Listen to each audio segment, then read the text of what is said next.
ಮಾರ್ಗದರ್ಶನದಲ್ಲಿ ಮುನ್ನುಡಿ ಬರೆಯುವಂತ ಕೆಲಸ ಮಾತ್ರ ನಾನು ಮಾಡ್ತಾ ಇದ್ದೇನೆ. ಅನೇಕ ಮುಖ್ಯಮಂತ್ರಿಗಳು, ಇಂಡಸ್ಟ್ರೀಸ್ ಮಿನಿಸ್ಟರ್ ಏನು ತೀರ್ಮಾನಗಳನ್ನು ಮಾಡ್ಕೊಂಡು ಬಂದರು ಅದನ್ನು ನಾನು ಮುಂದುವರಿಸಿ ಅಂತ ಹೇಳಿದ್ದೇನೆ. ನನಗೆ ನಾನೊಬ್ಬ ರೈತನ ಮಗ. ನಾನು ಕಪಟ ವ್ಯವಸಾಯ ಮಾಡದೇ ಇದ್ರೂ ಕೂಡ ಒಟ್ಟಿನಲ್ಲಿ ನಾನೊಬ್ಬ ರೈತನ ಮಗ. ಭೂಮಿ, ರೈತನ ಬದುಕಿನ ಬಗ್ಗೆ, ಅವನ ಶ್ರಮದ ಬಗ್ಗೆ ನನಗೆ ಆದಂಥ ವೈಯಕ್ತಿಕವಾದಂಥ ಅನುಭವ ಇದೆ. ನಾನು ಸಿಎಂ ಆಗಿರೋದು ಪಾಪ ಕೆಲವರಿಗೆ ತಡ್ಕೊಳಕ್ ಸಾಧ್ಯನೇ ಆಗ್ತಾ ಇಲ್ಲ, ನಿದ್ರೆ ಬರ್ತಾ ಇಲ್ಲ. ಈ ರಾಜ್ಯದ ಅಭಿವೃದ್ಧಿ, ಜನ ತೋರಿಸಿರೋಂಥ ಪ್ರೀತಿ ಸಹಿಸಕ್ ಆಗ್ತಾ ಇಲ್ಲ. ನನ್ನ ಜೈಲಿಗೆ ಕಳಿಸಬೇಕು, ಜೈಲಿಗೆ ಹೋಗೋದಕ್ಕೆ ಎಷ್ಟು ವರ್ಷಗಳಿಂದ ಸಂಚುಗಳು ನಡೀತು ಅನ್ನೋದು ಕೂಡ ನಾನು ಇನ್ನೊಂದು ದಿನ ನಿಮಗೆ ವಿವರಿಸಿ ನಾನು ತಿಳಿಸ್ತಾ ಇದ್ದೇನೆ. ಈಗೂ ಕೂಡ ಮಾಧ್ಯಮದಲ್ಲಿ ನಾನು ನೋಡ್ತಾ ಇದ್ದೆ, ಇವತ್ತು ಡಿಕೆಶಿ ಜೈಲಿಗೆ ಹೋಗುವ ದಿನ ಬಂದೇ ಬರ್ತದೆ ಅಂತ ಹೇಳಿ ನಮ್ಮ ಕುಮಾರಣ್ಣವರು, HDK ಅಂದ್ರೆ ಕುಮಾರಣ್ಣವರು ಅವರು ಹೇಳಿದ್ದಾರೆ. ನಾನು ಸ್ವಾಗತ ಮಾಡ್ತೇನೆ. ನಿಮ್ಮ ಆಸೆಗೆ ಒಳ್ಳೆಯದಾಗಲಿ, ನಿಮ್ಮ ಹೋರಾಟ ಮುಂದುವರಿಲಿ. ಜೈಲೇ ನನಗೇನು ವಸ್ತೇನಲ್ಲ. ತಾವು ಕೂಡ ಬಂದು ನನ್ನ ಜೈಲಲ್ಲಿ ಬಹಳ ಗೌರವದಿಂದ ನೋಡಿದ್ದೀರಿ. ತಾವೇನೇನು ಪ್ರಯತ್ನ ಮಾಡಿದ್ರಿ ಅನ್ನೋದು ಕೂಡ ನನಗೆ ಅರಿವಿದೆ. ಚನ್ನಪಟ್ಟಣದಲ್ಲಿ ಏನು ಮಾತಾಡಿದ್ರಿ ಅನ್ನೋದು ಕೂಡ ನನಗೆ ಅರಿವಿದೆ. ತಾವು ನನಗೆ ತೋರಿಸಿದಂತ ಪ್ರೀತಿ, ವಿಶ್ವಾಸ, ಅಭಿಮಾನ ಏನು ವ್ಯಕ್ತಪಡಿಸ್ತಾ ಇದ್ದೀರಲ್ಲ, ಇದಕ್ಕೆ ನನ್ನ ನಮನಗಳನ್ನು ಅರ್ಪಿಸಲಿಕ್ಕೆ ನಾನು ಬಯಸ್ತಾ ಇದ್ದೀನಿ. ನನ್ನ ಅಜ್ಜನೂ ಕರೆದಿರಿ ನೀವು, ಪಾಪ ಆಶೀರ್ವಾದ ಮಾಡಂತ ಒಬ್ಬ ದೈವ ಸ್ವರೂಪಿ ಕೂಡ, ಅವನು ಕೂಡ ಮಧ್ಯದಾರಿಯಲ್ಲಿ ತಾವು ಹೇಳಿದ್ರಿ. ನಾನು ಅದನ್ನು ಚರ್ಚೆ ಮಾಡಕ್ಕೆ ಹೋಗುದಿಲ್ಲ. ಅನೇಕ ವಿಟ್ನೆನಲ್ಲಿ ಗಲಾಟೆ ಸಂದರ್ಭದಲ್ಲಿ ಏನಾಯಿತು ಅನ್ನೋದು ಕೂಡ ನನಗೆ ಅರಿವಿದೆ. ರೈತರ ಮುಂದೆ ನಾನು ಏನೇನು ಮಾತಾಡಿದ್ದೀನಿ, ರೈತರ ಹತ್ರ ಏನೇನು ಮಾತಾಡಿದ್ದೀನಿ ಅಂತ ನಾನು ಅದನ್ನೆಲ್ಲ ವಿವರಣೆ ನಾನು ಹೇಳಕ್ಕೆ ಹೋಗುದಿಲ್ಲ. ಈಗ ತಮಗೆ ನಾನು ಹೇಳೋದಿಷ್ಟೇ. ನಾನೀಗಾಗಲೇ ಹೇಳಿದ್ದೇನೆ, ಇದು ನನ್ನ ಕನಸಿನ ಯೋಜನೆ ಅಲ್ಲ, ನನ್ನ ಯೋಜನೆ ಅಲ್ಲ. ಇದು ನನ್ನ ಯೋಜನೆ ಅವಶ್ಯಕತೆಯೂ ಇಲ್ಲ, ನಂದೋಸ್ಕೊಳ್ಳೋಕೆ ಅವಶ್ಯಕತೆಯೂ ಇಲ್ಲ.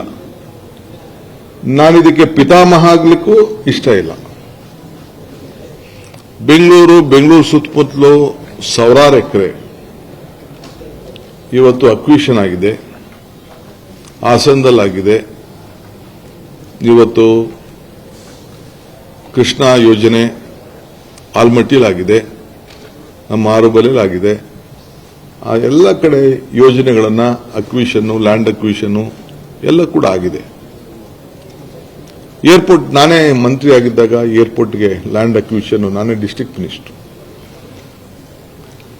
ಬರೀ 6 ಲಕ್ಷ ರೂಪಾಯಿಗೆ ಅವತ್ತು ರೈತರನ್ನ ಕರೆಸಿ ಮಾತಾಡಿ ತೀರ್ಮಾನ ಮಾಡಿದೆ. ಮುನ್ನರಸಿಂಹ MLA ಅವರು, ಬಚ್ಚೇಗೌಡರು, ನಮ್ಮ ಮಿಲ್ಕ್ ಅಧ್ಯಕ್ಷರಿದ್ರು, ರಾಮಯ್ಯ ಅಂತ ಇದ್ರು, ಎಲ್ಲ ಕೂತ್ಕೊಂಡು ನಾವು ಮಾತಾಡಿ ಒಂದು ತೀರ್ಮಾನ ಮಾಡ್ತು. 4,000 ಎಕರೆಯಲ್ಲಿ 2,000 ಎಕರೆ ಸರ್ಕಾರದ್ದು, 2,500 ಎಕರೆ ರೈತರದು. ಇವತ್ತು ಏನಾಗಿದೆ, ಸುತ್ತಮುತ್ತಲು ಏನಾಗಿದೆ ಅಂತ ನಾನೀಗ ನಿಮಗೆ ಆಲೋಚನೆ ಮಾಡ್ತಿಲ್ಲ. ಕೃಷ್ಣ ಸಾಹೇಬ್ರ ಕಾಲದಲ್ಲಿ ITBT ಯೋಜನೆ, ವೀರಪ್ಪ ಮೊಯ್ಲಿಯವರ ಕಾಲದಲ್ಲಿ ಕೆಲವು ಯೋಜನೆಗಳು, ಎಲೆಕ್ಟ್ರಾನಿಕ್ ಸಿಟಿ, 2 ಲಕ್ಷ, 1.5 ಲಕ್ಷ, 1 ಲಕ್ಷಕ್ಕೆಲ್ಲ ರೈತರು ಜಮೀನನ್ನು ಕಳ್ಕೊಂಡ್ರು. ಇವತ್ತು ಆ ಜಮೀನುಗಳೆಲ್ಲ ಒಂದು 50 ಕೋಟಿ 60 ಕೋಟಿ 70 ಕೋಟಿ ರೂಪಾಯಿ ಬೆಲೆ ಬಾಳಂತದ್ದು ನಾನು ಕಿವಿಲಿ ಕೇಳ್ತಾ ಇದ್ದೀನಿ. ಅವರು ಯಾರವರು? ರಿಯಲ್ ಎಸ್ಟೇಟ್ ಏಜೆಂಟ್ಗಳು, ಅವರು ಜಮೀನು ಕಳ್ಕೊಂಡವರು, ರೈತರ ಕಳ್ಕೊಂಡವರು, ಯಾರು ಮಾಡಿದ್ರು, ಯಾವ ಕಾಲದಲ್ಲಾಯ್ತು, ಅದು ನಾನೇನು ವಿವರಣೆ ಮಾಡಬೇಕಾದಿಲ್ಲ. ಆದರೆ ಇವತ್ತು 23/9/2006 ಮಾನ್ಯ ಗೌರವಾನ್ವಿತ ಮುಖ್ಯಮಂತ್ರಿಗಳ ಅಧ್ಯಕ್ಷತೆಯಲ್ಲಿ, ಆಗ ಯಾರಾಗಿದ್ರು? ಕುಮಾರಸ್ವಾಮಿರ ನೀವು ಜೊತೆಲಿದ್ರ? ಸಮ್ಮಿಶ್ರ ಸರ್ಕಾರ ನೀವು ಇದ್ರಿ. ಸಮ್ಮಿಶ್ರ ಸರ್ಕಾರ, ಶ್ರೀ ಗೌರವಾನ್ವಿತ ಕುಮಾರಸ್ವಾಮಿ ಅವರಿದ್ದು, ಯಡಿಯೂರಪ್ಪನವರಿದ್ದರು. ಅವರ ಜೊತೆಯಲ್ಲಿ ಸರ್ಕಾರ ನಡೀತು. ಅವರ ಅಧ್ಯಕ್ಷತೆಯಲ್ಲಿ ನಡೆದಾಗ 5 ಸಮಗ್ರ ಉಪನಗರಗಳನ್ನು ಅಭಿವೃದ್ಧಿ ಆಗಬೇಕು ಅಂತೇಳಿ, ಅದೇ ಡೇಟ್ ಹೇಳ್ತಾ ಇದ್ದೀನಿ, 23 ಸೇಮ್ ಡೇಟ್. ನಂದಗುಡಿ, ಕಸ್ಬಾ, ರಾಮನಗರ ತಾಲೂಕು, ಬಿಡದಿ, ಸೋಲೂರು, ಸಾತೂರು, ಈ ಎಲ್ಲ ಕಡೆ ಒಂದು ಯೋಜನೆ ಆಗಬೇಕು ಅಂತೇಳಿ ಅವರು ತೀರ್ಮಾನವನ್ನ ಮಾಡಿದ್ರು, ಟೌನ್ಶಿಪ್ ಮಾಡಲಿಕ್ಕೆ. ಅಲ್ಲಿಂದ ಸ್ಟಾರ್ಟ್ ಆಯಿತು. ಅದಾದ ಮೇಲೆ 28/6/6 ಇದನ್ನ BMRD ಇಂದ ಪಬ್ಲಿಕ್ ಪ್ರೈವೇಟ್ ಪಾರ್ಟ್ನರ್ಶಿಪ್, PPP, ಸರ್ಕಾರ ಅಲ್ಲ, PPP ಯಾರು ಮಾಡೋದು? ಬಿಸ್ನೆಸ್ ಮೆನ್ ಮಾಡೋದು, ರಿಯಲ್ ಎಸ್ಟೇಟ್ ಡೆವಲಪರ್ಸ್ ಮಾಡೋದು. ಯಾರು ಮುಖ್ಯಮಂತ್ರಿ ಆಗಿದ್ರು? ನನ್ನ ಗೌರವಾನ್ವಿತ ನಮ್ಮ ಅಣ್ಣವರಾದಂಥ HD ಕುಮಾರಸ್ವಾಮಿ ಅವರು ಮುಖ್ಯಮಂತ್ರಿಯಾಗಿ ಅವರು ಈ BMRD ಇಂದ PPP ಮಾದರಿಯಲ್ಲಿ ಸಮಗ್ರ ಉಪನಗರವನ್ನು ಅಭಿವೃದ್ಧಿಪಡಿಸಲು ಅಧಿಕೃತ ಪಾಲುದಾರರನ್ನ ಗುರುತುಪಡಿಸುವ ಜಾಗತಿಕ ಗ್ಲೋಬಲ್ ಟೆಂಡರ್ ಅನ್ನು ಕರೆಯಬೇಕು ಅಂತ ಹೇಳಿ ಅವರು ತೀರ್ಮಾನ ಮಾಡಿದ್ರು. ಸಮ್ಮಿಶ್ರ ಸರ್ಕಾರ, ಜನತಾದಳ ಮತ್ತು ಬಿಜೆಪಿಯವರು. ಅದೇನು ನನಗೆ ಗೊತ್ತಿಲ್ಲ, ಅದು ಈಗ ಬಾಲಣ್ಣ ಹೇಳೋದು 2020 ಅಂತ. ಅದಾದ್ಮೇಲೆ 11/6/2007 ಅಡಿಷನಲ್ ಗ್ರಾಮಗಳು ಹೊಸಗೆ ಎಲ್ಲಿ ನಿನ್ನೆ ಗಲಾಟೆ ಆಗಿದೆಲ್ಲ ಆ ಜಾಗನ ಮರಂಡಳ್ಳಿ, ಮಂಡ್ಲಳ್ಳಿ, ವಡೇರಳ್ಳಿ ಭಾಗಶಃ ಗ್ರಾಮಗಳನ್ನು ಹೊಸದಾಗಿ ಇವತ್ತು ಆ ಟೌನ್ಶಿಪ್ ಒಳಗಡೆ ಸೇರಿಸಬೇಕು ಅಂತೇಳಿ ಜನತಾದಳ ಮತ್ತು ಬಿಜೆಪಿ. ಆಗ ಗೌರವಾನ್ವಿತ ಅಶೋಕ್ ಅವರು ಸಚಿವರಾಗಿದ್ದರು, ಸಮ್ಮಿಶ್ರ ಸರ್ಕಾರ ಕೂಡ ಇತ್ತು. ಗೌರವಾನ್ವಿತ HD ಕುಮಾರಸ್ವಾಮಿ ಅವರು ಈ ರಾಜ್ಯದ ಮುಖ್ಯಮಂತ್ರಿಯಾಗಿ ನಾನು ಕೂತಿರುವಂತಹ ಜಾಗದಲ್ಲಿ ಅವರು ಕೂತ್ಕೊಂಡಿದ್ರು. ಸೊ ತಿರ್ಗಾ 2010 ಬಂತು. ಆ ಸಂದರ್ಭದಲ್ಲೂ ಕೂಡ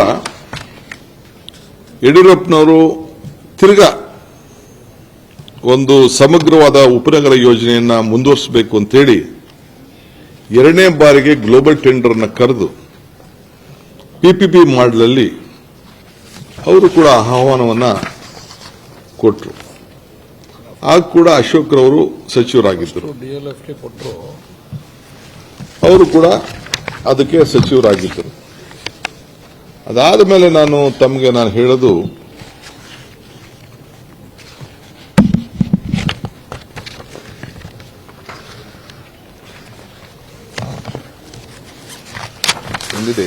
ನೆಕ್ಸ್ಟ್ ಬರ್ತೀನಿ,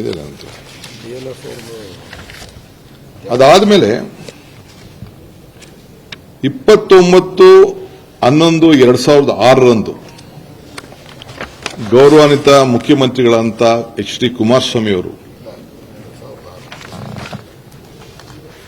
ಸ್ವಲ್ಪ ಕಣ್ಣು ಮಂಜಾಗ್ಬಿಟ್ಟಿದ್ದೇನೆ.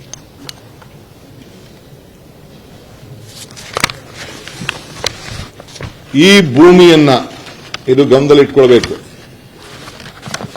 ಈ ಎಲ್ಲ ಭೂಮಿಯನ್ನ, ಖಾಸಗಿ ಜಮೀನನ್ನ 29/1/2001 ಸರ್ಕಾರದ ಆದೇಶ, ಇದು ನಾನು ಓದ್ತಾ ಇರೋದು ಕರ್ನಾಟಕ ರಾಜ್ಯ ಪತ್ರ, ಅಧಿಕೃತವಾಗಿ ಪ್ರಕಟಿಸಿದಂತ ವಿಶೇಷ ಪತ್ರ. ಈ ಯೋಜನೆಯಲ್ಲಿ ಘೋಷಿಸಲ್ಪಟ್ಟ ಮೇಲ್ಕಂಡ ಗ್ರಾಮದಲ್ಲಿ ಯಾವುದೇ ಪ್ರಾಧಿಕಾರವಾಗಲಿ ಅಥವಾ ಯಾವುದೇ ವ್ಯಕ್ತಿಯಾಗಲಿ ಬೆಂಗಳೂರು ಮಹಾನಗರ ಪ್ರದೇಶ ಅಭಿವೃದ್ಧಿ ಪ್ರಾಧಿಕಾರ ವತಿಯಿಂದ ಪುನರ್ವಸತಿ ಪಡೆಯುವುದೇ ಪೂರ್ವಾನುಮತಿ ಪಡೆಯದೆ ಯಾವುದೇ ರೀತಿಯಲ್ಲಿ ಅಭಿವೃದ್ಧಿಗೆ ಅನುಮತಿ ಕೊಡತಕ್ಕದ್ದಲ್ಲ ಅಂತ ಹೇಳಿ ಇದನ್ನ ರೆಡ್ ಝೋನ್ ಆಗಿ ಇದನ್ನ ಇಟ್ಟರು. ಅವತ್ತು ಮಾನ್ಯ ಶ್ರೀ ಕುಮಾರ್